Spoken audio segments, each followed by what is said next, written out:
السلام علیکم ورحمۃ اللہ وبرکاتہ۔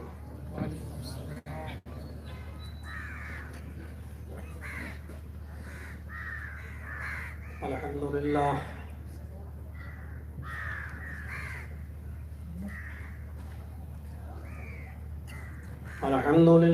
نحمده ونستعینه ونستغفره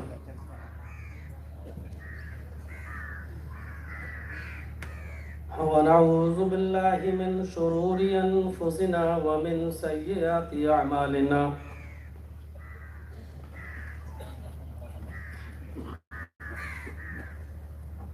من يهده الله فلا مضل له ومن يضلله فلا هادي له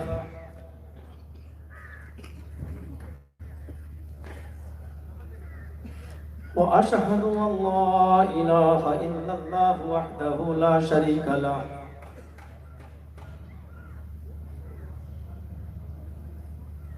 وأشهد أن محمدًا عبده ورسوله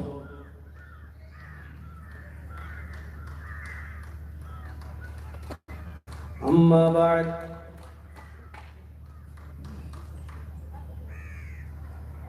فإن خير الحديث كتاب الله وخير الهدي هدي محمد صلى الله عليه وسلم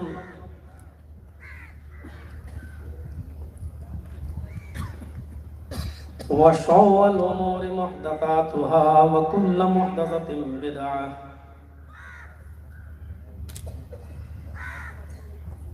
وكل بدعة ضلالة وكل ضلالة في النار۔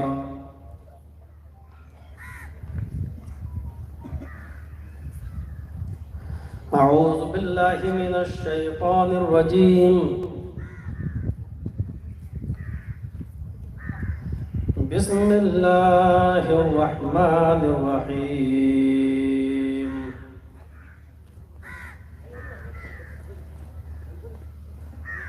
كل نفس ذائقة الموت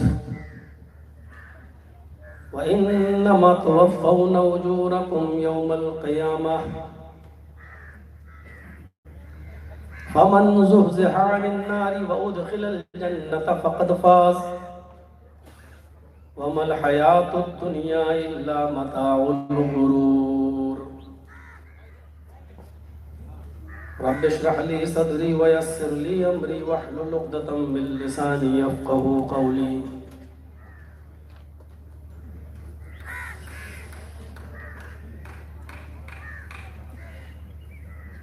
قابل احترام موقر عالم دین فضیلت الشیخ مولانا عبید الرحمن اثری حفظہ اللہ، اس کلیہ کے دیگر اہم ذمہ داران، اسٹیج پہ بیٹھے ہوئے علاقے کے باوقار احباب اور اس بستی کے معزز صاحبان حیرور اور اس کے اطراف و اکناف سے تشریف لائے ہوئے معزز سامعین حضرات، پردہ نشین اسلامی خواتین، ماں اور بہنوں، نوجوانوں، عزیز بچوں، اس میں کوئی شک نہیں کہ میں اس بستی میں پہلی بار آ رہا ہوں۔ مولانا عبید الرحمن اثری حفظہ اللہ نے چترا درگا میں کہا تھا،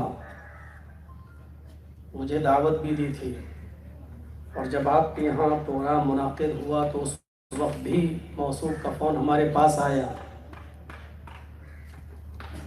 بات تقریباً فائنل بھی تھی کہ مجھے آنا بھی تھا، اور پھر میں اس طرف نہیں جانا چاہتا، نہیں آ سکا، جو بھی حالات رہے۔ میں تو یہ سمجھتا ہوں کہ اس میں بھی اللہ رب العالمین کی کوئی